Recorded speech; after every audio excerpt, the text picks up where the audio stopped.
Welcome to my channel. ఈరోజు విజయనగరం పైడితల్లమ్మ వారి సంబరాల గురించి వీడియో చేశానండి.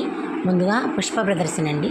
ఊరంతా కలిపి చక్కగా ఒక చిన్న ఎగ్జిబిషన్లా పెట్టి ఆ ఊర్లో ఆ విశేషాలన్నీ కూడా పుష్పాలంకరణలో చూపించారండి. విజయనగరం అంటే సంగీత విద్వాంసుల నిలయం కాబట్టి వయోలిన్, ఇక్కడ జంతువులు ప్రదర్శనలు,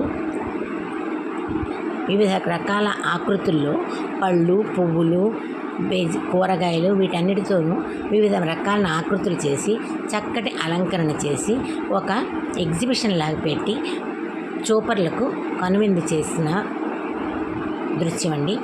ఇక్కడ పక్షి ఆకారాల్లో పువ్వులతో సుందరమైన పక్షి ఆకారాలు,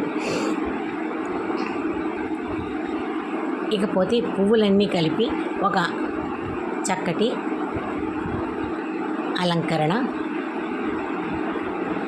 అని చూడదగ్గ ప్రదేశాలు ఈ సంవత్సరం చేశారు. ప్రతి సంవత్సరం దసరా వెళ్ళిన మొదటి మంగళవారం అమ్మవారి సంబరం జాతర నిర్వహిస్తారండి. ఈరోజు ఈ జాతరలో సిరిమానోత్సవం చేస్తారు.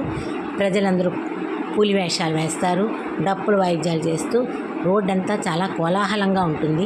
విజయనగరం అంతా అందరూ కలిసి చేసుకునే ఈ సంబరాన్ని తప్పక చూడవలసిన సంబరం ఇది. పులివేషాలు చాలా చెప్పుకోదగ్గ ఒక రకమైన డ్యాన్సు. ఈ పులివేషాలతో పాటు డప్పు నృత్యం కూడా చేస్తారు.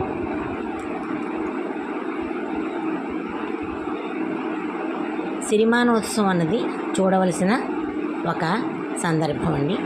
అందరికీ ఇది తెలిసే ఉంటుంది.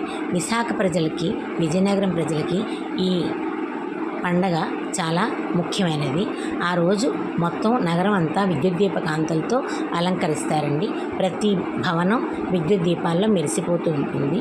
తప్పకుండా మీరు కూడా చూసి ఈ వీడియోని చూసి పూర్తిగా చూసి లైక్ చేసి షేర్ చేసి సబ్స్క్రైబ్ చేస్తారని ఆశిస్తున్నానండి. మీకు నచ్చే ఉంటుంది అనుకుంటున్నాను. ధన్యవాదాలు.